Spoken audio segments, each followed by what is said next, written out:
Hello everybody, this is Gaetana Berta and the channel is Learn English with Gaetana. ስሜ ጌታነህ በርታ ይባላል። የቻናሉ ስም Learn English with ጌታነህ ይባላል። So, have you subscribed to my channel? If your answer is yes, thank you very much indeed.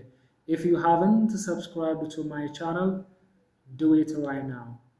Thank you very much indeed for doing that. Today we are going to see one of English causative verbs. እንግሊዘኛ ቋንቋ የራሱ የሆኑ causative verbs አሉት። causative verbs አሉት. There are actually different kinds of verbs in the language. However, for today, even though there are a few causative verbs in English, today we are going to see only one causative verb. But firstly, what are causative verbs? Causative verb ማለት ምን ማለት ነው? እስኪ causative verb ማለት ምን ማለት ነው? ቪዲዮን ፖዝ አድርጉና እስኪ አሰላስሉ። Causative verb. Okay, good. Causative verbs are verbs which are used when you want someone to do something. You have to use causative verbs in your sentence. አንድን ግለሰብ ወይንም አንድን ሰው የሆነ ስራ እንዲሰራላችሁ ካስገደዳችሁት ወይም ደግሞ ብር ገንዘብ ከከፈላችሁት ያችን ሲን ለመግለጽ ምን አይነት አረፍተ ነገራችሁ ውስጥ ምን አይነት ግስ ተጠቀማላችሁ? You have to use a causative verb. ለምሳሌ ላይ ሳስዩ You are not the doer of the action. When you write a sentence with a causative verb, the subject that appears at the beginning is not the doer of the action. መጀመሪያ ላይ የሚመጣው የአረፍተ ነገር ባለቤት ድርጊት ፈጻሚ አይደለም። The subject is not the doer of the action. Instead, there is object number one that appears after the causative verb. That is the doer of the action. Structureውን በኋላ እናገራለሁ. But firstly, I have brought you some question that you are going to answer yes or no. There is no right and correct answer. እስኪ ጥያቄ ልጠይቃችሁ። አንደኛ ጥያቄ ምንድነው? Have you ever made your sibling clean your bedroom? ወንድማችሁን ወይንም እህታችሁን መኝታ ክፍላችሁን አስጠርጋችኋችሁ ታውቃላችሁ? ልብ በሉ። አዎ ከሆነ መልሳችሁ ወንድሜን ወይንም እህቴን መኝታ ክፍሌን አስጠረኳት ወይንም አጸደኋት ለማለት አረፍተ ነገራችሁ ላይ የግድ ምን ያስፈልጋል? There must be a causative verb. You are not the doer of the action. Instead, you are the causer. Your sister or your brother is the doer of the action. There is the action of cleaning the bedroom. That action is conducted by your little brother or sister.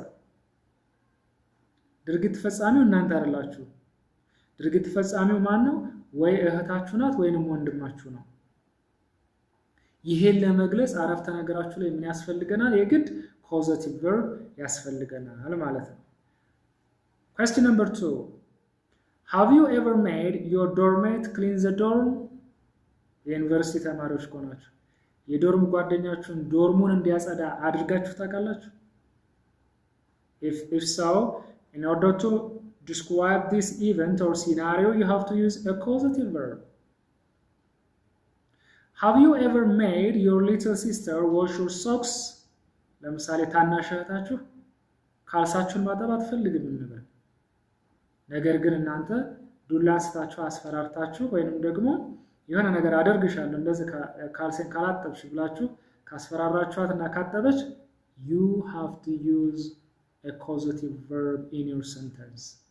ልብ በሉ። You are not the doer of the action. You are the causer. The doer of the action is your little sister. ድርጊት ፈጻሚ አይደላችሁም እናንተ ምንድናችሁ? ኮዘር ናችሁ።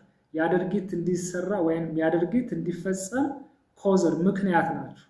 ወይ ማስፈራራት ሊሆን ይችላል፣ ወይ በገንዘብ መግዛት ሊሆን ይችላል፣ ወይንም ደግሞ ፐርስዌድን በማድረግ ሊሆን ይችላል።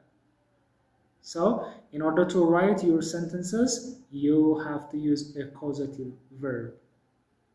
One of English causative verbs is make.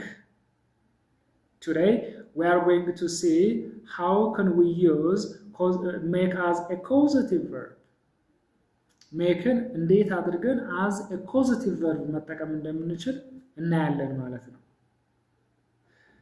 Make, we can use make as a causative verb. For example, let's assume you don't have any interest to clean this room. ይሄንን ክፍል ለማጽዳት ፍላጎት የላችሁም። ሰንፋችሁ ሊሆን ይችላል፣ ደክሟችሁ ሊሆን ይችላል።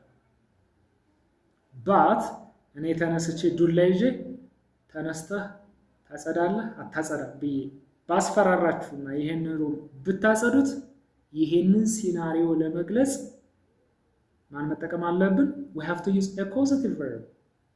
That causative verb is make. We use make as a causative verb when there is threat. ማስፈራሪያ ሲኖር ማን መጠቀም ትችላላችሁ? makeን መጠቀም ትችላላችሁ። ማስፈራሪያ ሲኖር ለምሳሌ አንድ ተማሪ ዋይት ቦርዱን አጽዳ ብዬ አላጸዳም ካለኝ 3 ማርክ ከምቀንስብህ አጽዳ ብለው ተነስቶ ቢያጸዳ እና ይሄንን ተናገር ብትሉኝ ምን እላለሁ? I make my student clean the white board እላለሁ። ያ ማለት look make ላይ ምን አለች ማለት ነው? there is threat አለ ማለት ነው። there is threat ማስፈራራት አለ ማለት ነው። ስለዚህ makeን የምንጠቀመው መቼ ነው? when there is either a physical or a psychological threatening, you can use make as a causative verb. In addition, let's assume your little sister doesn't want to wash your clothes. ታናሽ እህታችሁ የእናንተን ልብስ የማጠብ ምንም ፍላጎት የላትም እንበል። ልብስ እያጠበች ነው የራሷን አሁን እናንተ ደግሞ ነገ ምንም አይነት የምትለብሱት ልብስ የላችሁ። ይቅርታ እህቴ ጠቢልኝ ስትሏት no I'm tired I don't want to wash your clothes አለቻችሁ። ደክሞኛል ልብስን ማጠብ አልችልም። ከዛ በኋላ የሆነ ነገር ብድግ አድርጋችሁ ስታስፈራሯት ኦኬ እሺ አጥባለሁ ብላ አጠበችላችሁ። ይሄንን ሲናሪዮ ለመግለጽ makeን እንደ causative verb መጠቀም ትችላላችሁ። So here is a structure. Structure ይሄ ነው። Look, በደንብ ያዙ። The first one is there must be a subject. There must be a subject. But be careful. That subject is not the doer of the action. That subject is a causer. ያረፍተ ነገሩ ባለቤት መጀመሪያ subject አለ። After a subject there must be a causative verb. That causative verb for today is make. Subject plus make. Plus object number 1. This object is the doer of the action. It can be a noun, it can be a pronoun. If you use a noun, you can use it as it is. But if you use a pronoun, you have to use the objective case of the pronoun. For example, Adam makes Abeba wash his clothes. Adam is a subject. It is a causer. Make is a causative verb. Abeba is object number 1. Wash is a main verb. His clothes is an object which is the receiver of the action. እዚህ ጋር ዋና ግሳችን ማን ነው? wash ነው። There is an action, the action of washing his clothes. But that action is not conducted or done by Adam. ልብስ የማጠብ ድርጊት አለ። ያ ድርጊት ግን የተፈጸመው በአደም ሳይሆን በማን ነው ማለት ነው? በፖዚቲቭ ቨርብ ቀጥሎ ባለችው ስም በአበባ ነው። አረፍተ ነገሩ ምን ይሆናል? አደም makes አበባ wash his clothes. Look, after አበባ there is a main verb wash. As you can see, there is no es at the end. When you write sentences with causative verbs, you are not expected to add s or es or ies at the end of your main verb. አትጨምሩ። ዋና ግሳችሁ ላይ ኤስ ፖዚቲቭ ቨርብ ከተጠቀማችሁ ከኦብጀክት ነምበር 1 ቀጥሎ የሚመጣው ዋና ግስ ላይ ኤስ ወይንም ኢኤስ ወይንም አይኤስ አትጨምሩም። እንዳለ ነው የምትጠቀሙት። አይንጅም መጨመር አይቻልም፣ ሌላም መጨመር አይቻልም። but if you want to fluctuate the tense ቴንሱን ግን መቀያየር ከፈለጋችሁ you have to make the change on the causative verb. present continuous ማድረግ ብትፈልጉ causative verb ነው የምትነካኩት። Adam is making አበባ wash his clothes. future ውስጥ ብታረጉት ማድረግ ብትፈልጉ Adam will make አበባ wash his clothes.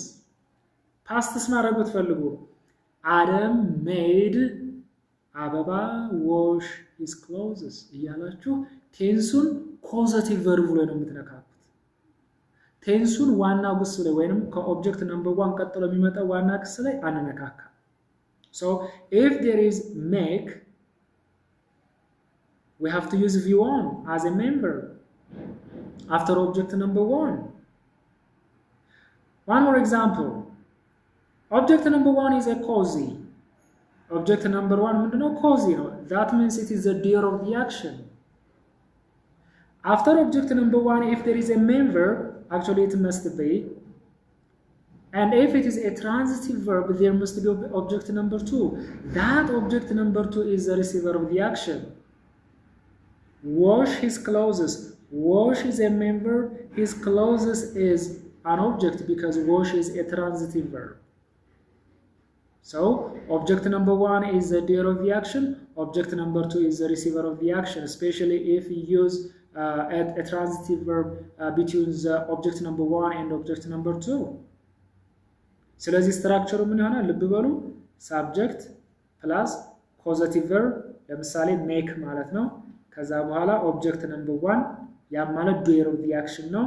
ከዛ በኋላ main verbaችሁ transitive verb ከሆነ ከሱ በኋላ ኦብጀክት ነምበር ተጠቀማላችሁ ማለት ነው። ይሄ ነው ስትራክቸሩ። pronouns ብትጠቀሙ what if you use personal pronouns as object number 1 and object number 2 is very simple. Adam makes her ትላላችሁ ማለት ነው። አበባ የሚለውን በher እዚህ ጋር subjective case አትጠቀሙ because we are talking about causative verbs. After causative verb, there must be an object. So if you use personal pronouns, that personal pronoun must be in objective case መሆን አለበት ማለት ነው። So Adam makes her wash his clothes. እያል አረፍተ ነገር እንጽፋለን ማለት ነው። Okay, one more example. Last week, my father made me buy a goat.